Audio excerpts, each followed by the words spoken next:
Back to the Rizzo Show. Time now to take a ride in our Gillingham Ford. This week we picked up the living legend, our own Dan Coughlin.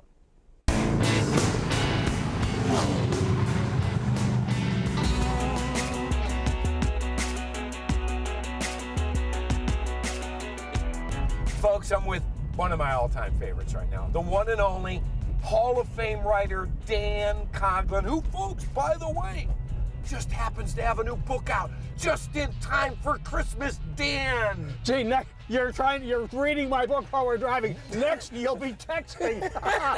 No, I won't. However, this book is worth reading. Now, Dan, wait a minute. This is your third book. Yes, and it is. After working with you for as long as I did, we always said, God, you have all these great stories, and that's what this book is. And you've heard most of them already. I have, and I love them all. I do. You know I do. But in this book, this is the unprintable stuff, right?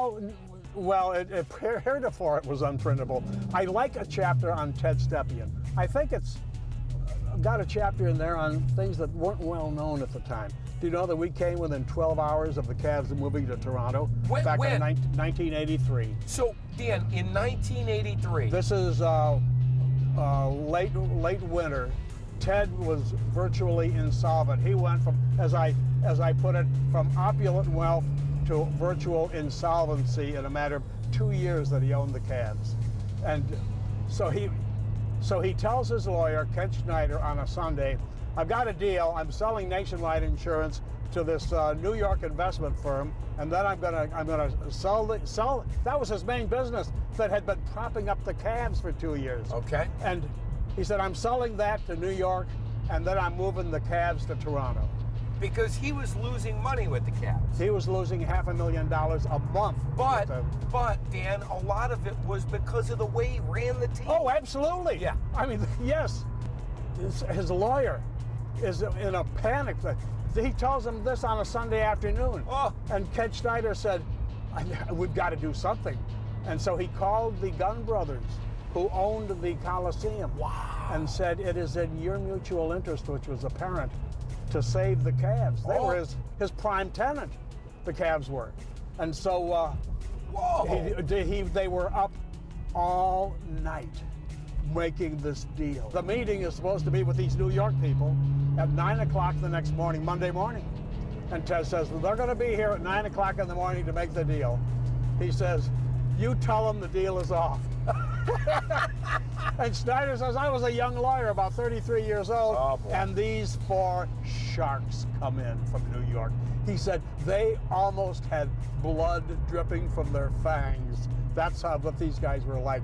And so they come into Ted's office, and Schneider said, and I just told him, well, the deal is off. Then the president of Nationwide Advertising comes in, a big 6'6" guy, and he thought that the deal was set, that the Guns were going to buy, that these New York people were going to buy Nationwide Advertising. He'd probably continue to run it. He comes in, and Ken Schneider has to tell, yeah, this deal is off. This guy from the president of Nationwide Advertising does not know what has been going on all night. He thinks Schneider has now totally screwed up the deal, and he is threatening to throw Schneider out the window, this plate glass window on the 12th floor of the Statler office tower. So, Dan, the moral of the story, though, is in the end, the Cavs stay in Cleveland. That's right. The Guns got their arena. Yes. And then Dan Gilbert bought the Cavs, and everybody's happy. That's right. By the way, Dan, you are in a 1996 throwback Mustang, 300 horsepower in this machine right here from Gillingham Ford. Dan, it was an honor to have you in the car with me. Thank you very much. Where can we get your book now? Please tell us. It's going to be in all the bookstores. Well, there aren't many bookstores left, but it's going to be in the Barnes & Nobles. Okay. And you can order it already on Amazon. Just in time for Christmas. Absolutely. Yeah. By the way, Dan had his seatbelt on. He had the bottom part on, because I know we're going to get emails about that. How about the Cavs almost moving out of Cleveland? Yeah, well.